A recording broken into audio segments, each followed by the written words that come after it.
Hello students, welcome to online class. Today we shall discuss the second part of the second chapter. बच्चों पहली video में हमने पढ़ा था the queen of the blue grotto means हंस नाम का एक किसान है। वो किसान किस तरह से एक हिरन का पीछा करते हुए एक गुफा में पहुंच जाता है और उस गुफा में उसे एक बड़ी ही सुंदर एक रानी मिलती है। उस रानी से वो एक फूल लेता है, किस तरह से वो फूलों को अपने घर लाता है, अपनी वाइफ को बताता है। अब आगे का पार्ट हम इस वीडियो में पढ़ेंगे। Now let's start the second part. Hans said nothing. He went to his field and plowed the ground. Then he sowed carefully the seeds that the queen had given him. Days passed by. Soon tiny green leaves began to show above the ground. The plants grew taller, and then blossomed with beautiful blue flowers. The flowers were so beautiful that even the angry wife was pleased. She had never seen such beautiful flowers in her whole life. अब इसे दोबारा समझते हैं बच्चों, line to line. हंस sad nothing. Nothing का मतलब होता है कुछ नहीं। हंस ने कुछ नहीं कहा, यानी जो किसान था उस किसान ने कुछ नहीं कहा अपनी वाइफ की बातों को सुनने के बाद। He went का मतलब होता है गया। He went to his field, वह सीधा अपने खेत पर गया। And plowed का मतलब होता है खेत को जोतना। And plowed the ground, और अपने खेत को जोतने लगा। Then माने तब। He sowed का मतलब होता है बोना। Then he sowed carefully means सावधानी से। He sowed carefully the seeds माने बीज। उसने सावधानी से जो वो बीज उस रानी से लाया था, उस बीजों को उसने बड़ी सावधानी से अपने खेत में बो दिया। That the queen had given him, यानी जो बीज उस क्वीन ने, उस रानी ने उसे दिए थे। Days passed by, past का मतलब होता है गुजरना। Days means दिन गुजरते गए। Soon माने जल्दी ही। Tiny green leaves began to show above the ground, means जल्दी ही। Tiny green का मतलब छोटी छोटी जो पत्तियां थी, जो हरी पत्तियां थी। Began to show यानी वो दिखना शुरू हो गई। Above the ground, जमीन के ऊपर, means जल्दी ही जो छोटी छोटी पत्तियां थी उन बीजों की, वो उस जमीन पर दिखना शुरू हो गई। The plants grew taller and taller. जो प्लांट्स थे, जो पौधे थे, वो जल्दी जल्दी बड़े होते जा रहे थे। टॉलर एंड टॉलर का मतलब जल्दी जल्दी बड़े होना। And then blossomed with beautiful blue flowers, और धीरे धीरे वो सुंदर ब्लू फ्लावर्स यानी नीले फूलों में बदलते जा रहे थे, बड़े ही सुंदर फूल बनते जा रहे थे। The flowers were so beautiful, वो जो फ्लावर्स थे, जो फूल थे, बहुत ही सुंदर थे।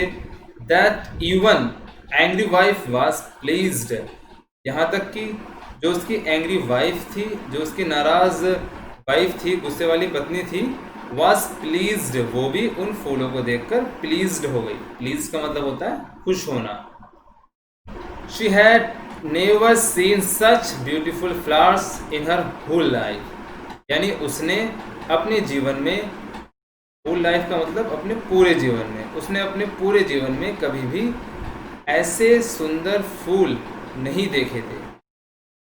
नेक्स्ट पैराग्राफ देखते हैं। हंस watched his field day and night. One moonlight night he saw the lovely queen of the blue grotto walking about among the flowers with her maidens. They seemed to be guarding the blossoms, means Hans watched का मतलब होता है देखभाल करना। His fields day and night, यानी हंस दिन रात अपने खेतों की देखभाल किया करता था। One moonlight नाइट यानी एक चांदनी रात, मूनलाइट का मतलब चांदनी रात। ही सा उसने देखा, द लवली क्वीन यानी उस प्यारी रानी को, ऑफ द ब्लू ग्रोटो जो उसे ब्लू ग्रोटो नामक गुफा में मिली थी, walking about among the flowers with her maidens यानी वो रानी अपनी नौकरानियों के साथ, अपनी दासियों के साथ उन फूलों के बीच में घूम रही थी। अमोंग द फ्लावर्स का मतलब फूलों के बीच में घूमना।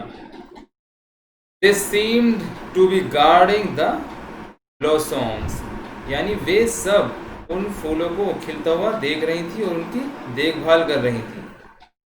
नेक्स्ट पैराग्राफ है, At last the flowers had withered and seeds were ripe. Then the queen of the blue grotto appeared at the small cottage of Hans. She said, I am a queen holder. I have come to teach you how to spin and weave.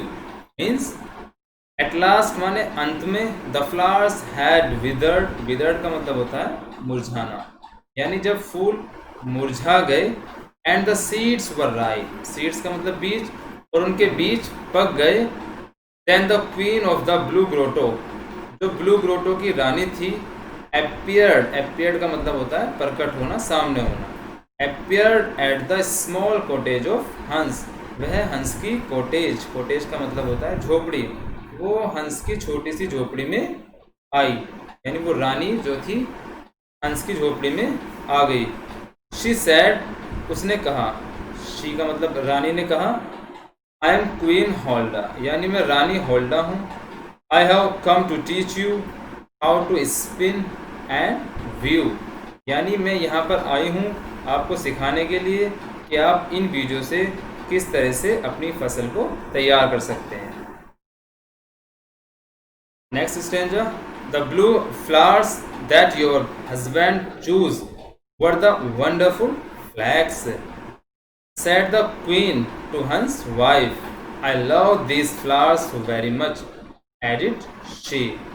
Means the blue flowers, ये नीले फूल, that your husband choose were the wonderful flags यानी जो ये नीले फूल हैं जो आपके husband ने, आपके पति ने चुने हैं, ये एक तरह से एक जूट होती है, उसके बीज हैं जिनसे कपड़ा बनता है। वंडरफुल फ्लैग्स यानी एक शानदार जूट के बीज हैं। सेड द क्वीन टू हंस वाइफ, ऐसा जो रानी थी उसने किसान की वाइफ से कहा। I love these flowers very much, मैं इन फूलों से बहुत प्रेम करती हूँ, मुझे बहुत अच्छे लगते हैं। एडिड शी, ऐसा उसने कहा। नेक्स्ट पेज देखते हैं। Queen holder taught Hans and his wife how to spin and weave linen cloth. Many people bought the linen and the flax seeds from them, and soon Hans and his family become very rich. Every year, Queen Holda and her maidens watched over the fields. Hans was very happy because he had chosen the blue flowers of the wonderful flax. Means queen Holda taught का मतलब होता है सिखाना। जो रानी होल्डा थी उसने सिखाया हंस को और उसकी वाइफ को how to spin and weave linen cloth यानी आप इन बीजों से किस तरह से कपड़े बना सकते हैं, किस तरह से लिनन की चादर बना सकते हैं। Many people bought, many people का मतलब बहुत से लोगों ने, bought the linen and the flax seeds from them यानी बहुत से लोगों ने उनसे कपड़े खरीदना शुरू कर दिया, जो वो बीज थे उन बीजों को खरीदना शुरू कर दिया।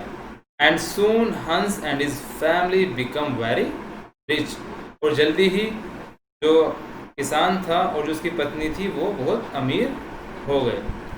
Every year queen Holda and her maidens watched over the fields यानी प्रत्येक साल जो रानी होल्डा थी और जो उसकी दासियां थी, मेडन्स का मतलब दासियां या नौकरानियां, वॉच्ड ओवर द फील्ड्स यानी उसके खेत की देखभाल किया करती थी, देखभाल करती थी।